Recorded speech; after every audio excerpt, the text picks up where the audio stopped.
त्रिकोणमितीय निष्पत्तियों को एक बार और समझ लीजिए।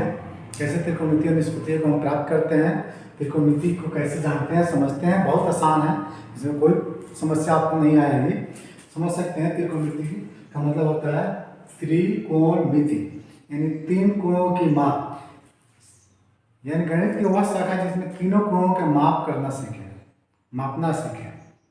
ठीक, उसको हम त्रिकोणमितीय निष्पत्तियां, त्रिकोणमितीय अनुपात कहते हैं। इसमें होता क्या है, कोण को उसको भुजाओं के अनुपात के रूप में व्यक्त करते हैं। इसके लिए कुछ फॉर्मूले होते हैं, कुछ निष्पत्तियां होती है जिसको त्रिकोणमितीय निष्पत्तियां कहते हैं। इसके लिए हम यह जनरली जो होता है समकोण त्रिभुज में ही लिया जाता है। समकोण त्रिभुज में बताया कि एक कोण 90 का होता है समकोण त्रिभुज में। इसमें त्रिभुज पी क्यू आर लिया गया, इसमें त्रिभुज पी क्यू आर 90 का कोण है, और पी और आर जो है न्यून कोण है। इस न्यून कोण के लिए हम निष्पत्तियां ज्ञात करते हैं। जो भी त्रिकोणमितीय निष्पत्तियां ज्ञात करते हैं न्यून कोण के लिए ही ज्ञात करते हैं। और इसमें सबसे बड़ी भुजा जो होती है समकोण त्रिभुज में कर्ण कहलाती है। 90 के सामने वाली भुजा को कर्ण कहते हैं, हाइपोटेनस कहते हैं।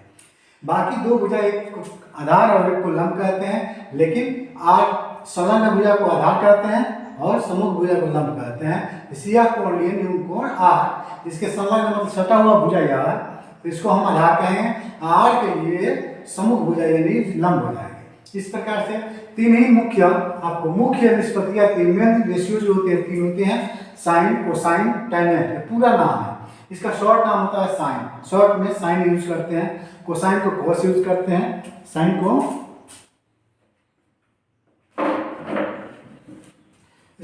साइन को हम शॉर्ट में साइन यूज करते हैं, कोसाइन को शॉर्ट में कॉस यूज करते हैं, टेंजेंट को शॉर्ट में कॉट यूज करते हैं। ये साइन ऑफ किसी भी एंगल को, न्यून एंगल को, न्यून कोण को ले सकते हैं। इसके लिए आपका फॉर्मूला होता है कि कोण की सम्मुख भुजा, कोण की सम्मुख भुजा बटा कर्ण। कोण ये लिए इसके सम्मुख भुजा यह हो गई बटा कर्ण यह हो गया।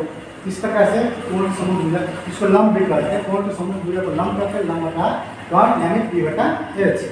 इसी प्रकार आप कोसाइन के लिए कॉस ऑफ एंगल, किसी भी कोण का एंगल यानी कोसाइन ज्ञात करने के लिए एंगल की यानी कोण की संलग्न भुजा, कोण है इसे संलग्न भुजा हो गई। संलग्न भुजा बटा कोण, ये आधार बटा कर्ण होता है। आधार बटा कर्ण, आधार को हम बी से लिखते हैं, कर्ण को एच से लिखते हैं। इस प्रकार से ये कोस का फॉर्मूला हो जाएगा बी बटा एच। इसी प्रकार टेंजेंट यानी टाइम इसको यूज करते हैं। इसके किसी भी कोण का टाइम निकालना हो तो कोण की सम्मुख भुजा बटा कोण की संलग्न भुजा जो होती है, कोण की सम्मुख भुजा बटा कोण की संलग्न भुजा, तो लंब बटा आधार, ये पी बटा एच। इस प्रकार हम इसको तीन मेन निष्पत्तियां होती हैं। इसी तीनों से बाकी हम तीन व्युत्क्रम निष्पत्तियां इसको कहते हैं। व्युत्क्रम निष्पत्तियां में साइन का व्युत्क्रम क्या होता है, कोसेकेंट होता है। कोसेकेंट को हम शॉर्ट में कॉस यूज करते हैं। ठीक, इस तरह कोसाइन का व्युत्क्रम क्या होता है, सेकेंड होता है। सेकेंड को शॉर्ट में सेक यूज करते हैं। इसी प्रकार टेंजेंट का व्युत्क्रम क्या होता है, कोटिजेंट होता है। कॉट का शॉर्ट में हम कोटिजेंट को कॉट के रूप में यूज करते हैं। इसके लिए फार्मूला, इसी फार्मूला को पलट दें यानी कर्ण बटा सम्मुख भुजा, कर्ण बटा सम्मुख भुजा यानी कर्ण बटा लंब, ये आपका हो जाएगा कर्ण बटा यानी एच बटा पी। ये हो जाएगा कोसेक का फार्मूला, कोसेक का फार्मूला हो जाएगा। इसी प्रकार सेकंड के लिए इसको पलट दें, कर्ण बटा संलग्न भुजा यानी कर्ण बटा आधार, वही हो गया। सेक का फार्मूला हो जाएगा कर्ण बटा संलग्न भुजा और कर्ण बटा आधार, यह हो गया एच बटा बी। आपका ये सेक का फार्मूला है, सेक का फार्मूला है, सेकंड जिसको पूरा नाम होता है। दूसरा कोटिजेंट का कॉट का होता है, कॉट का संलग्न भुजा बटा सम्मुख भुजा, इसको हम पलट दें, ये ऊपर चला जाएगा, नीचे आ जाएगा, तो ये हो जाएगा संलग्न भुजा बटा सम्मुख भुजा यानी आधार बटा लंब यानी बी बटा पी। ये हो जाएगा आपका कॉट का फॉर्मूला। इस प्रकार से ये 6 निष्पत्तियां हो जाती है, जिसमें तीन जो है मुख्य निष्पत्तियां कहलाती है, बाकी जो तीन आपका ये व्युत्क्रम निष्पत्तियां कहलाती है। इसी तीन याद कर लेंगे तो बाकी तीन उसको पलट कर हम लिख सकते हैं, आसानी से याद कर सकते हैं, समझ सकते हैं, इसमें कोई भूलने की बात नहीं है। दूसरी चीज़ ये होती है कि इसमें एक एक नंबर का ऑब्जेक्टिव जो बोर्ड का क्वेश्चन पूछा जाता है उसमें से ज़्यादा पूछा जाता है। कि जैसे मान लीजिए कि कोसेकेंट का शॉर्ट फॉर्म क्या होगा, या कोसेक का शॉर्ट फॉर्म क्या होगा, टेंजेंट का शॉर्ट फॉर्म क्या होगा, या टैन किसका शॉर्ट फॉर्म है। इस तरह का क्वेश्चन पूछा जाता है बोर्ड की परीक्षा में, इसलिए आप पूरा नाम याद रखेंगे और उसका शॉर्ट भी नाम याद भी रखेंगे, क्योंकि यह एक नंबर में आपका अक्सर पूछा जा सकता है। ये कोट का, सेक का, टैन का, किसी का भी साइन क्या, कोसाइन क्या, किसी का भी शॉर्ट फॉर्म क्या होता है या उसका फुल फॉर्म क्या होता है। इस प्रकार से उसका शॉर्ट फॉर्म भी याद रखना होगा और फुल फॉर्म भी याद रखना होगा।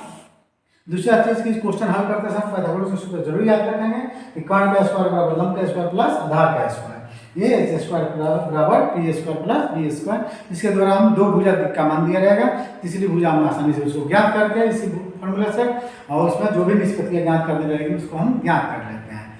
ठीक, इसमें धन्यवाद। और कोई आपको कोई समस्या नहीं होनी चाहिए, ठीक है। जो कुछ हो आप फिर कमेंट बॉक्स में कर सकते हैं। इसमें हम आपको कुछ और चीजें समझा दे रहे हैं, जैसे कोई समकोण त्रिभुज हम लेते हैं, ये समकोण त्रिभुज हम ले लेंगे, यहाँ 90 का हो गया, ए बी ए सी हो गया, यहाँ 90 का 90 डिग्री हो गया।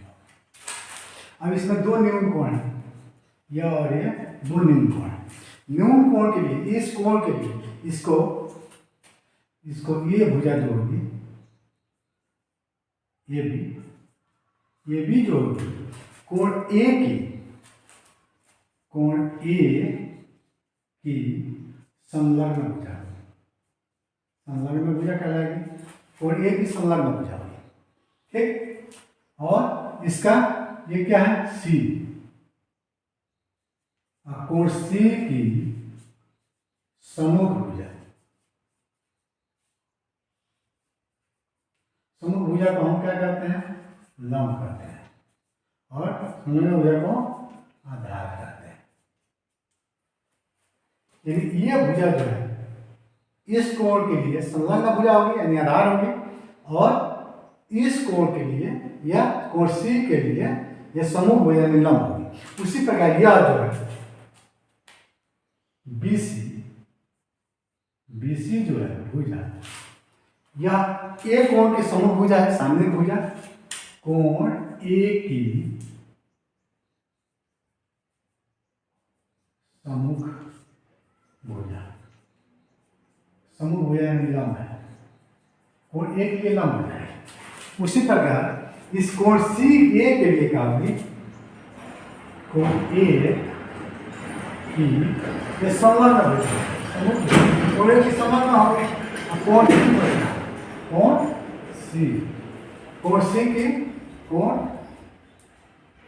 सी की ये संलग्न भुजा है, संलग्न भुजा जिसको हम आधार कहते हैं। ये तो सबसे बड़ी भुजा है, ये कौन होगा, हाइपोटेनस। बाकी जो होता है लंब और आधार आपस में बदलता रहता है। देख सकते हैं कि ए कोण के लिए यह आधार है और सी कोण के लिए यह लंब है। इसी प्रकार यह ए कोण के लिए लंब है, यह भुजा बीसी, और सी कोण के लिए यह आधार है। इस तरह लंब और आधार आपस में बदलता है, इससे घबराने की बात नहीं है। जो कोण हम लेंगे उससे एक सटा हुआ कोण आता है, ये ध्यान देंगे। एक सबसे बड़ी भुजा जो होती है जो कोण लेंगे उससे सटा हुआ कोण होता है, और दूसरा जो सटा हुआ उसका संलग्न भुजा होती है, नहीं आधार होता है। बाकी जो तीसरा भुजा बच जाएगा लंब होगा। ये कोण लेंगे तो इसे ये सटा हुआ कोण हो गया, ये सटा हुआ आधार हो जाएगा, बाकी तीसरी भुजा लंब हो जाएगी। इस प्रकार से लंब कोण आधार में अक्सर बच्चों में कंफ्यूजन होता है, तो कंफ्यूज होने की जरूरत नहीं है, जो उसको आसानी से समझ सकते हैं। जो भुजा सटी होगी वह आधार होगा, सबसे बड़ी भुजा लंब होगी, कोण होगी, और जो तीसरी भुजा बच जाएगी वह लंब होगा। इस प्रकार से तीनों भुजा को हम पहचान कर सकते हैं। इसमें कंफ्यूजन होने की जरूरत नहीं है, कोई कंफ्यूजन नहीं होना चाहिए आपको।